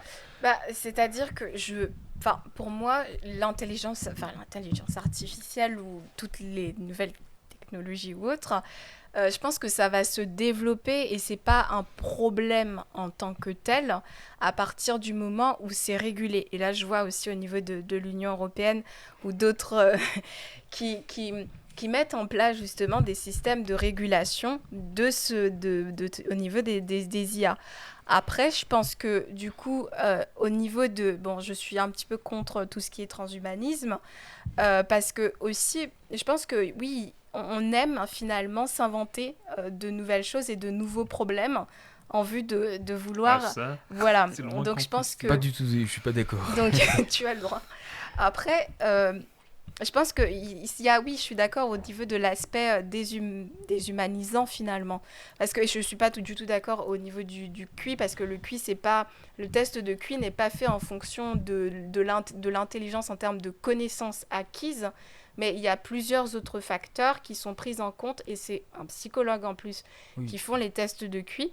Et il y a, voilà, c'est des tests vraiment très spécifiques, et il n'y a pas que ça n'est pas qu'un chiffre finalement.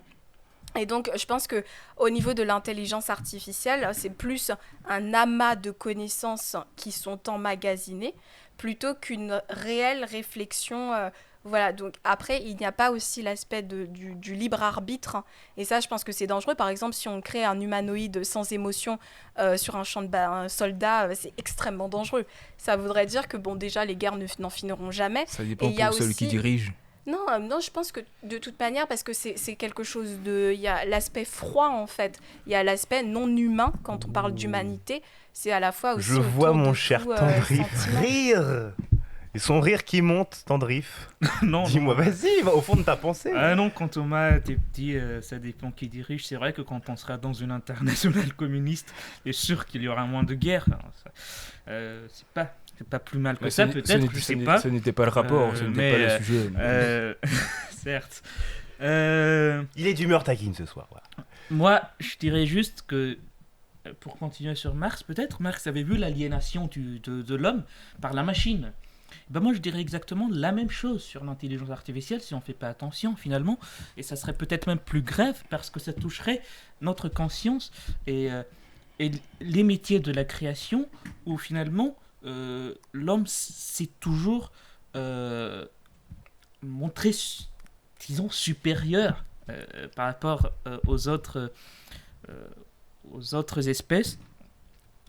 Donc finalement, voilà, ça pourrait concurrencer l'homme d'une certaine manière, mais surtout, ça crée une concurrence si l'homme lui-même s'abrutit. C'est-à-dire qu'en fait, le risque d'avoir une intelligence artificielle, c'est aussi, on sait tous qu'on vit dans une société d'hyper-consommation, on consomme partout, sur les réseaux sociaux même, on swipe, on zappe, moi en premier. Et finalement, si cette logique d'algorithme, si on le renforce avec l'IA, ça pourrait créer un taux d'abrutissement, mais énorme. Enfin, voilà. Et on laissera tout simplement, plus ou moins volontairement, notre libre arbitre, notre conscience, soit à des robots, j'en doute, mais sûrement à ceux qui ont initié ces robots-là, c'est-à-dire le grand capital. C'est pas complotiste de le dire que les capitalistes dirigent le monde et font certainement tout pour que nous, on consomme, on dépense, pour qu'on les engraisse. Et ça sera la même chose pour l'intelligence artificielle. C'était la même chose depuis les usines Ford, ça sera la même chose pour... tout ce qui est à venir. Si on ne repense pas le capitalisme, si on ne repense pas la société de consommation, ben on sera perdu quelque part. Petit point sur le live. On a une réaction de Monsieur Berthollet qui dit que l'intelligence artificielle, ça sera juste une étape dans l'évolution humaine et ça sera juste un outil en plus. C'est vrai ? Tout à fait d'accord. Enfin, que ça ne sera pas une prochaine étape de l'évolution humaine et ça sera simplement un outil. Ah, Excusez-moi. là c'est différent. Oui, non. D'accord. Ah. Donc, qu'en Salut, pensez-vous monsieur de ça, Berthollet, d'ailleurs. de cela? Et Thomas, Oui. t'es moins d'accord du coup là Alors, sur la précision finalement. Oui, juste pour revenir à ce que Benan a dit, je suis tout à fait d'accord que les intelligences artificielles représentent un agrégat de données qui se juxtaposent pour produire une pensée ou bien des résultats.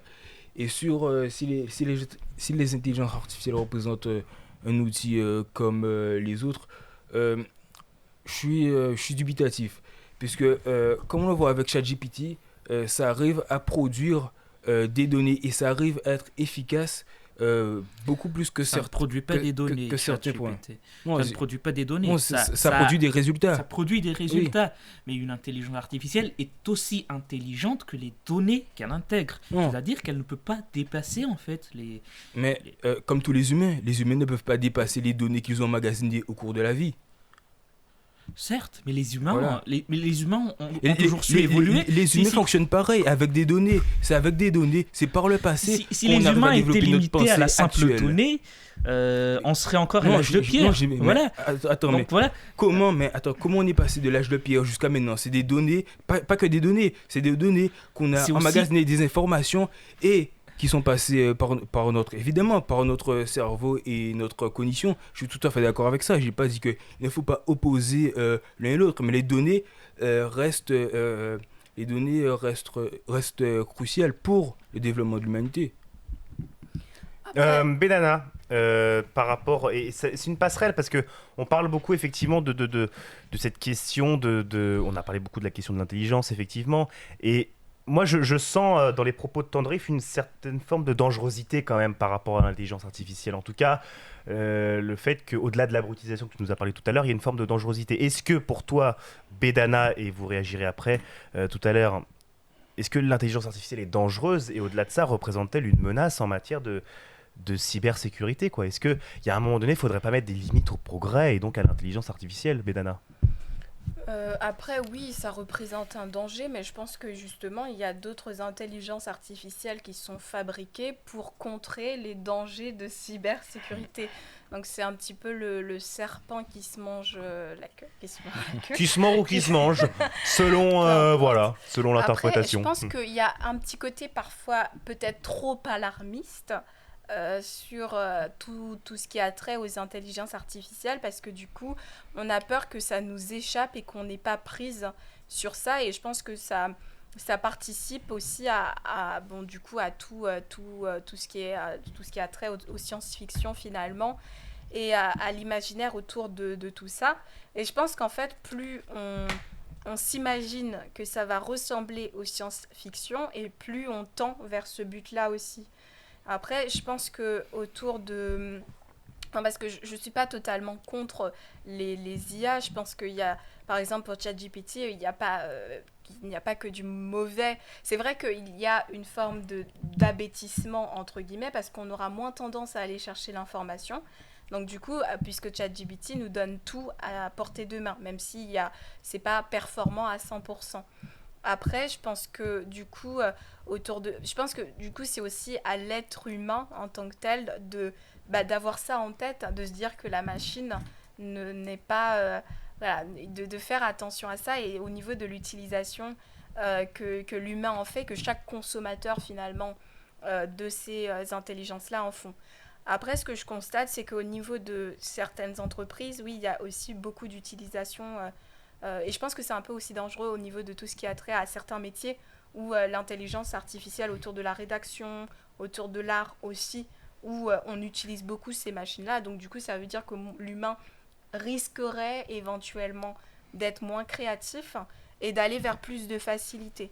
Et je pense, je ne sais pas si vous avez vu, c'était un reportage, je ne sais plus si c'était d'Arte, je ne sais plus, mais autour de Lidl, sur, je ne sais plus exactement, mais sur, en tout cas, c'était les employés, où on leur mettait un casque pour leur dire, où il y avait une voix qui leur disait, voilà, un bip à tel endroit, il faut aller chercher tel ou tel produit, etc. Donc du coup, et qui explique en fait, c'est qu'à terme, à force d'utiliser aussi ce type de technologie toute la journée, ça crée aussi énormément d'anxiété, et en fait, ils avaient l'impression d'entendre tout le temps, même la nuit, ce petit bip, etc.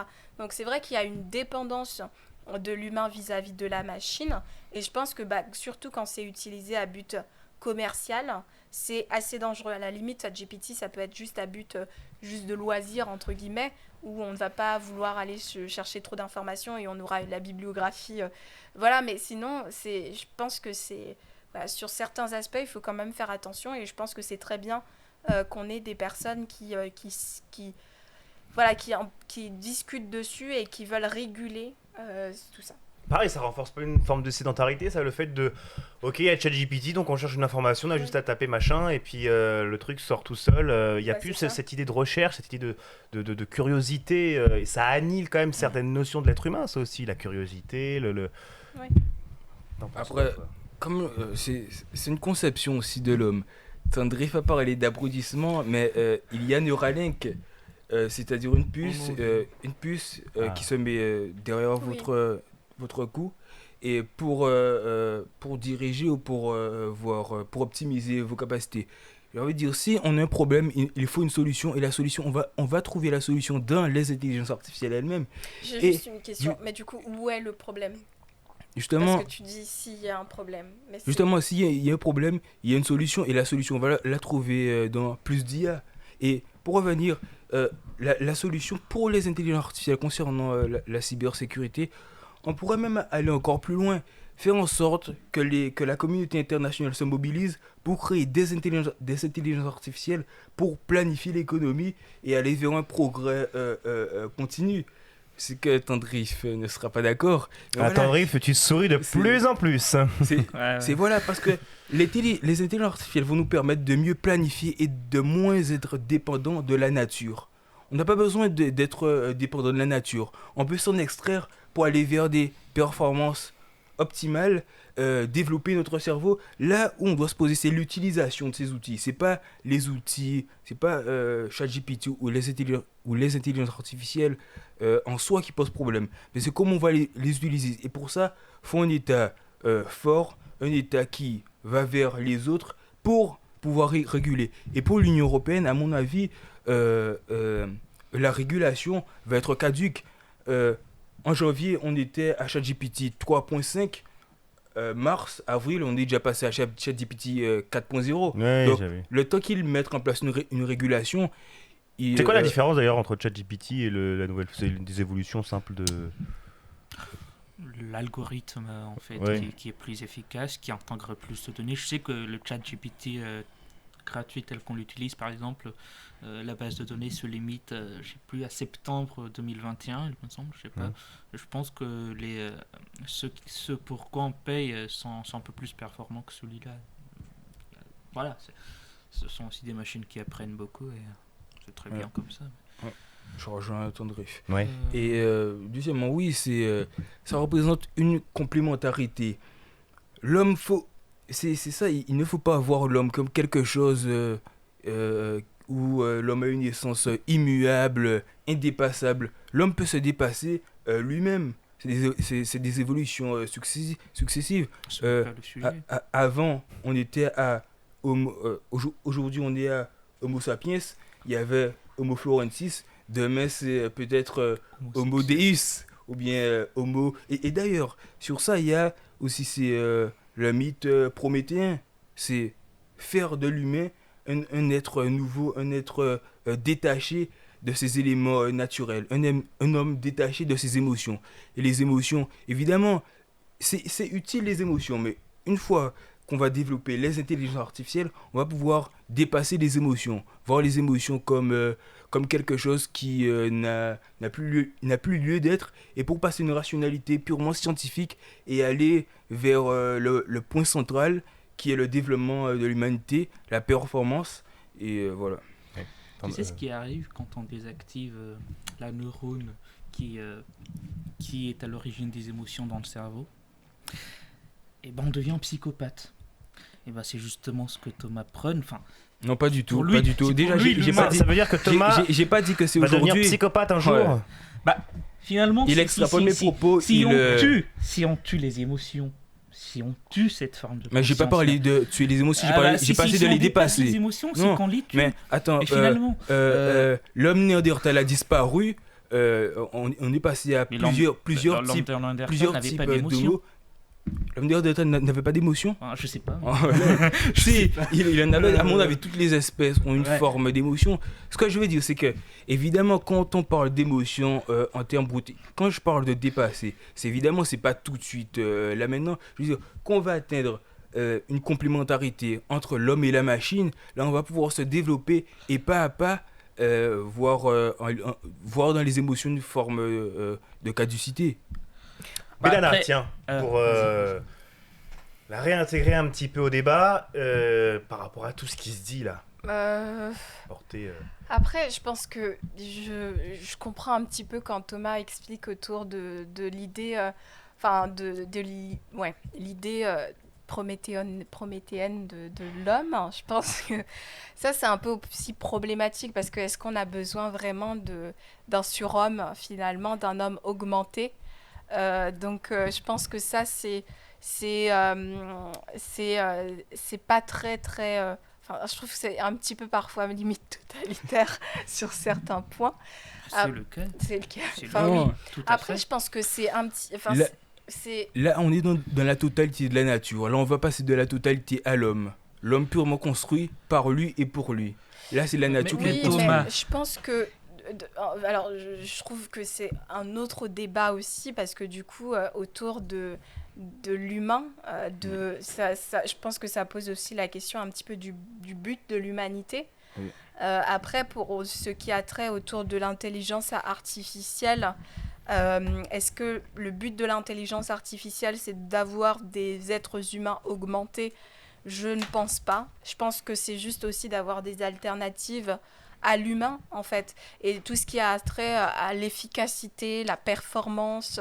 Donc, du coup, on se dit que l'humain n'est pas capable de le faire, donc on va plus se reposer sur des machines, plus qu'autre chose.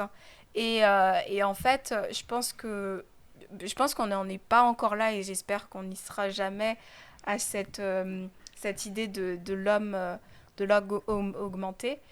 Euh, Après, est-ce que...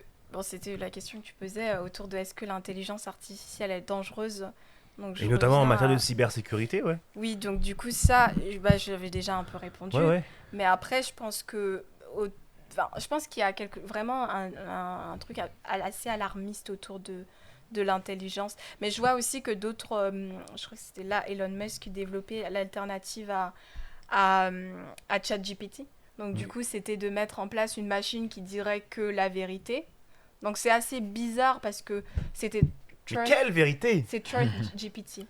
Ah oui, oui. Voilà, donc ça, et ça, je trouve ça un peu ridicule parce que finalement, ça devient plus une guéguerre entre des...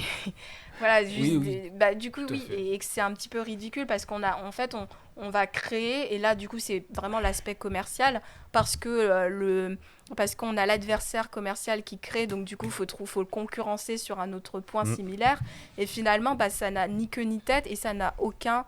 Bah, ça ne sert en fait finalement peut-être même à personne.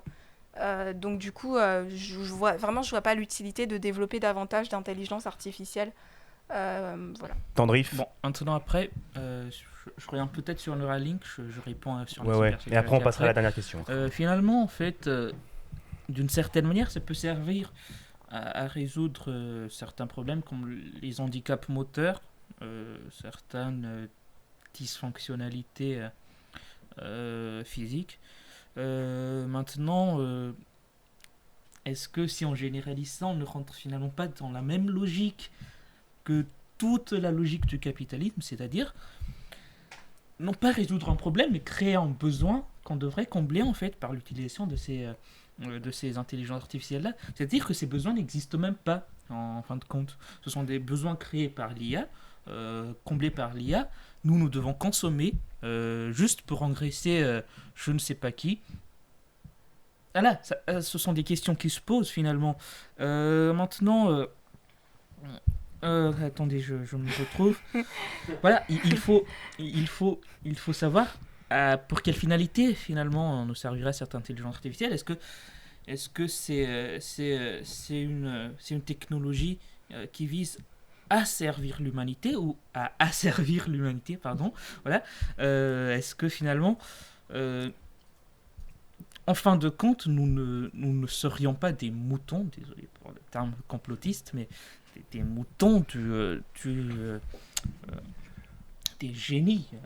Est-ce que cette intelligence artificielle... Voilà.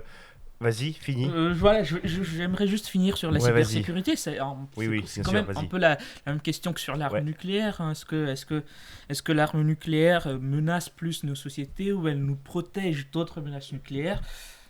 La question se pose aussi sur l'intelligence artificielle. Finalement, on a des IA qui sont là, qui sont très performants pour prévenir d'autres intelligences artificielles qui viennent nous attaquer. Par contre, les hackers aussi sont au courant de ces intelligences artificielles-là, ils s'adaptent, ils peuvent même les retourner par exemple. Voilà, c'est un cercle qui va grandir, et on ne sait pas où ça va nous mener.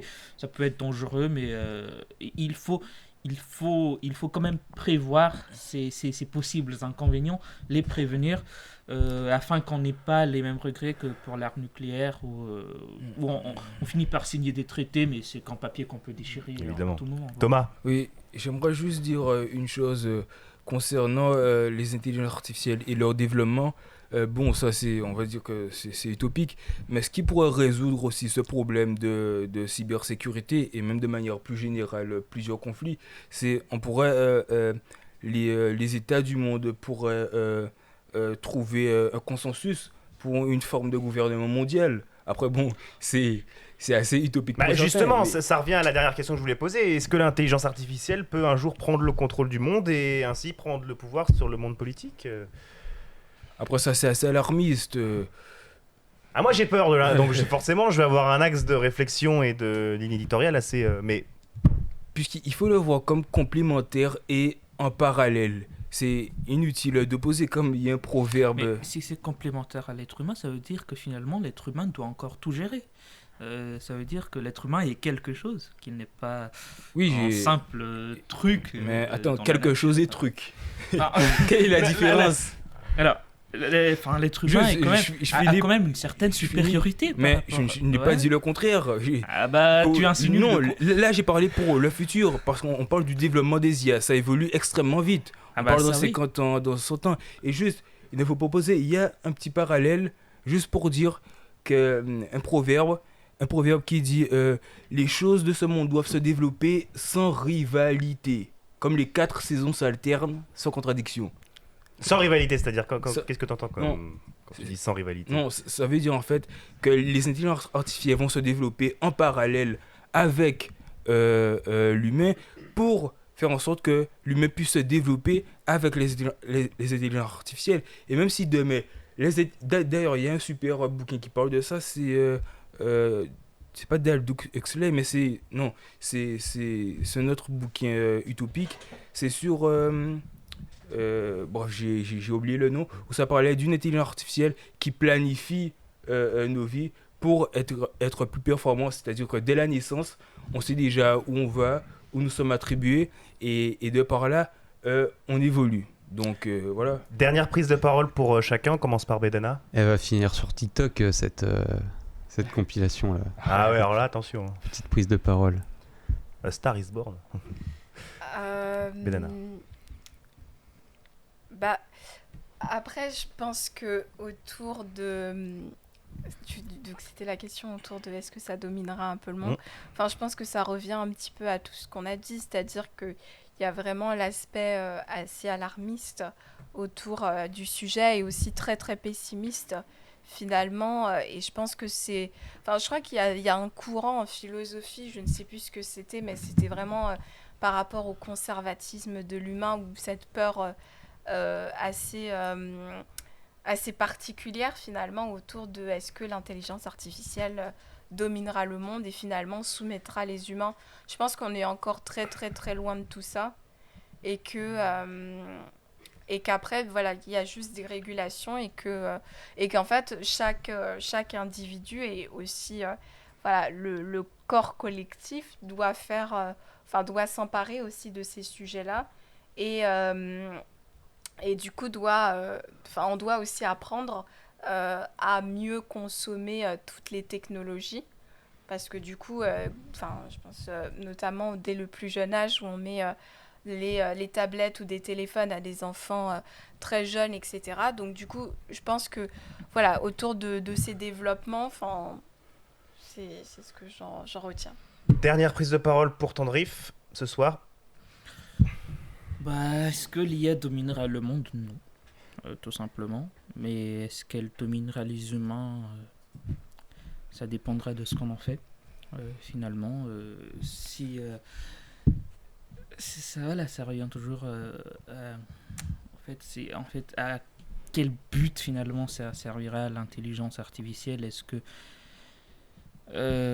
que ça sera un outil probablement militaire, ça le sera, mais à quoi ça va servir dans nos sociétés, à quel problème cela va résoudre, qu'est-ce que ça va permettre d'améliorer, ou est-ce que ça va tout simplement, comme tout produit commercial, nous aliéner, nous mettre dans un circuit, dans la boucle infernale du capitalisme tel qu'il a été depuis la fin du 19e siècle, etc. C'est peut-être le problème dont j'ai le plus peur pour l'IA.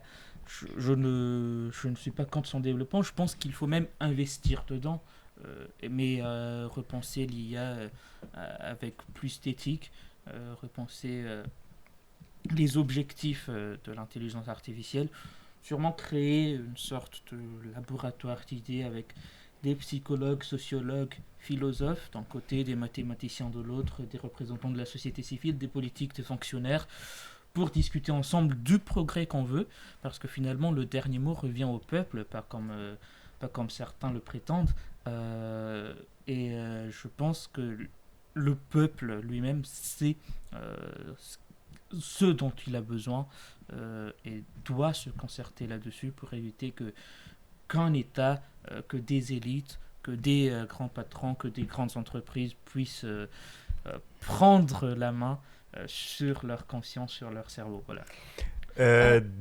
Toute petite réaction, vas-y. Oui, après, je pense aussi que... Après, je pense que Je viens d'oublier. C'est une fin de tournage. Merci à tous. Merci à tous, à la semaine prochaine. Ça va me revenir. Tiens, juste dernière prise de parole de Thomas, puis on conclura avec Bedana et cette... Ça me revient. Voilà, c'est trop bien. Dernière prise de parole. Alors, est-ce que les intelligences artificielles vont prendre le contrôle du monde? Oui. Alors, Du pouvoir politique. peut-être pas pour l'instant. Je répondrai, je ne sais pas. Ça veut tout dire, ça. Je ne sais pas.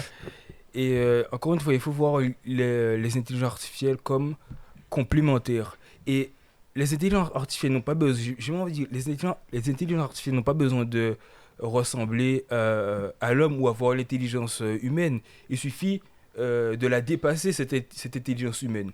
Moi, je me rappelle du bouquin, c'était Un bonheur insoutenable de Irving. Et en fait, Kaufman ? Non. Ah. En fait...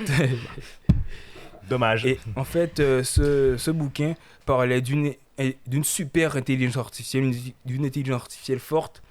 C'était une horde et qui dirigeait et qui planifiait nos vies. J'ai même envie de dire, les intelligences artificielles sont socialistes parce qu'avec, on pourra planifier l'économie, planifier l'offre et la demande.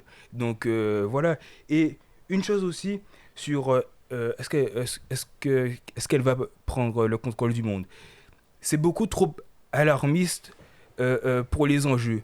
On doit voir l'IA, encore une fois, comme un dépassement pour l'homme nouveau, pour optimiser nos performances cognitives et physiques. On en vient à l'homme nouveau. Juste pour une petite Vas-y, remarque. oui, Mais, petite remarque. finalement, si l'intelligence artificielle sert à tout planifier, à tout contrôler, sert du coup le contrôle social, c'est quand même la fin du genre humain, c'est la fin de toute humanité, puisque nous sommes asservis en contrôle, nous n'avons plus cette liberté-là qui on nous est déjà, caractérise en tant on n'a qu'humain. pas de liberté, on est déjà Laisse-moi finir, asservi par les mais- sentiments et les émotions. On est déjà asservi par tout un tas de variables. C'est juste notre ignorance qui fait qu'on dit qu'on est donc, libre. On va pas y rajouter un truc en plus pour Mais nous justement, on va asservir. remplacer. Bah non, on va pas peut être, pas, on va pas être planifié par la nature, mais ni par le hasard, mais par nous, par les intelligences artificielles. Les intelligences artificielles sont une continuité de l'espèce humaine. Il faut le voir comme un stade suprême, comme un stade d'après. Ouais, enfin, l'Ubermensch, comme certains l'auraient dit, ça fait quand même un peu peur, hein, surtout que finalement, Ça va dépendre de le- qui le- va le contrôler. s'il y a un contrôleur, c'est que c'est déjà mauvais. L'excès de normes sociales conduit Non, au pas du suicide. tout. Non, mais Tout comme l'absence de normes on sociales. n'a jamais je suis parlé désolé. d'excès. On n'a Ah jamais bah, parlé on est d'excès. dans un Non. excès de normes. Il faut être Une fois- dans la parcimonie. Une fois dans qu'on les essaie de entre-deux. contrôler finalement les On faits va et gestes remplacer, on va planifier. pour une sorte de crédit social en plus. Pas Voilà. du tout. Je suis Pas du désolé, tout. mais Le crédit social, il est déjà là sous une forme différente. Évidemment, qu'on va être dans des associations, c'est pas une forme de crédit social, mais beaucoup de gens vont entrer dans des associations, par exemple, pour mettre dans leur CV. Par exemple, tu vas mais ça faire, c'est volontaire. par exemple, Mais ça, c'est tu volontaire. vas acheter. Mais on va pas par pas exemple, forcer les gens. Avant de faire un prêt, mais tu vas être forcé par les structures. Tu veux ta maison, tu vas faire un prêt, ils vont te demander ton relevé bancaire, ils vont voir si tu manges pas McDo, etc. C'est des formes de points qu'on va dire, ok, ben, Et je mange pas suis McDo. contre, mais oui, mais Voilà. il faut être cohérent, mais je suis Mais contre. là, c'est mauvais. les intelligences artificielles vont pouvoir remplacer et on pourra être performant sur tous les aspects. Mais les intelligences artificielles augmentent une certaine performance dans les administrations, dans certaines choses. Mais de là, finalement, à se superposer à l'intelligence humaine, ou plutôt pire, à contrôler l'intelligence humaine ou les actions humaines, là, on est quand même dans un délire qui part un peu plus loin. Ok, très bien. On va pas les contrôler, donc on va utiliser la biotechnologie et on va les contrôler dès à la naissance. Et ce qui va se passer, c'est qu'ils vont utiliser la biotechnologie pour programmer le génome humain dès à la naissance et pour les faire que les gens s'attribuent à une certaine tâche. C'est ça. Oui, on appelle ça de l'eugénisme. Hein. Non, on sait tous qui a fait ça, Très mais bien, voilà. mais Bédana, juste pour.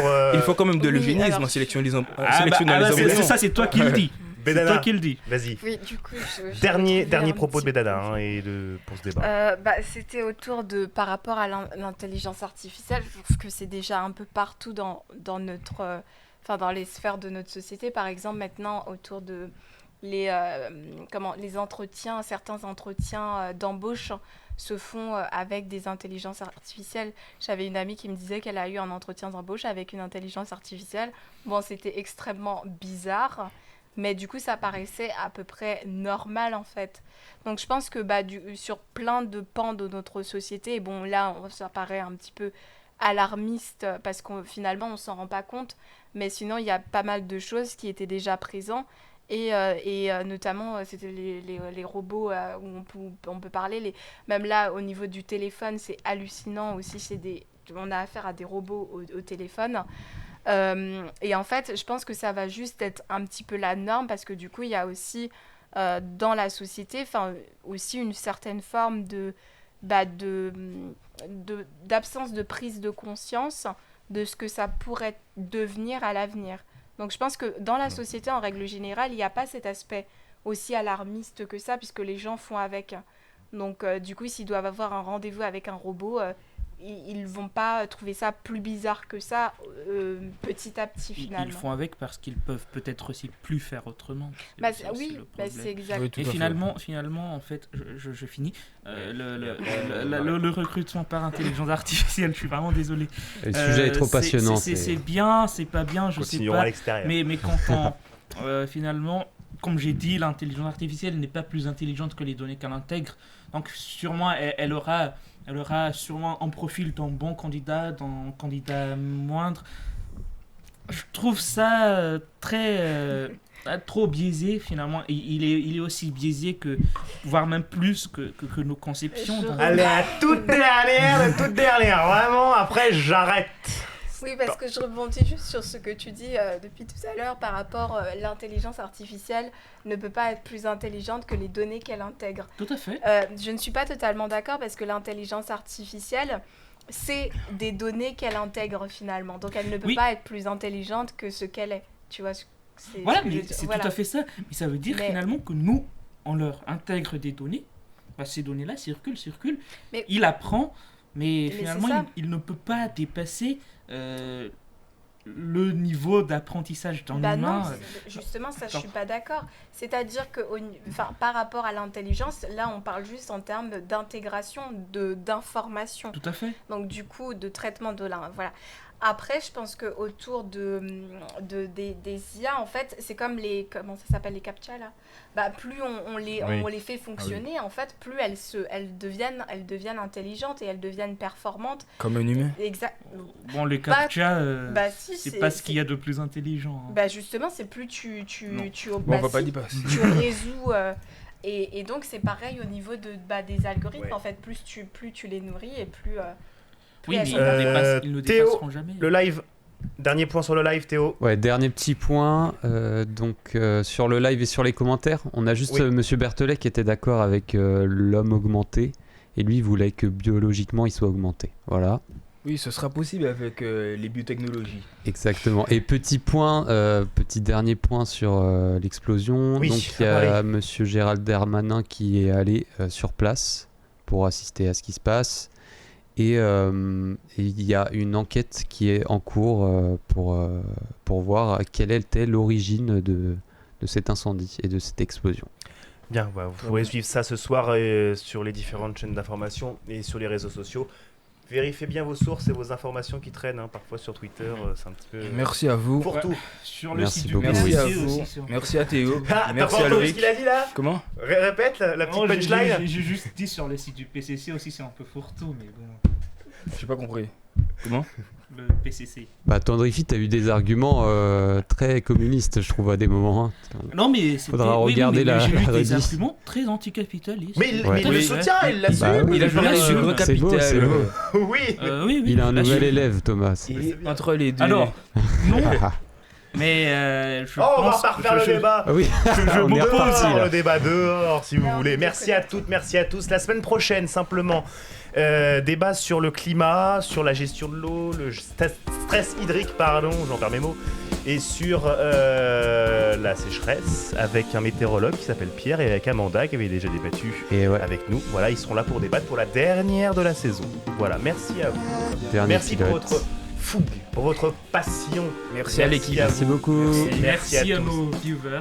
Et à nos viewers qui étaient un peu moins nombreux, faites de la musique oblige, c'était pas grave. Ouais, mais Pour sur le- YouTube, ils seront tous Oui, là. bien sûr, Oui, évidemment. Tous là, sans exception. Ils sont présents. Mais oui, Et oui. à la semaine Allez. prochaine. Allez. La bise.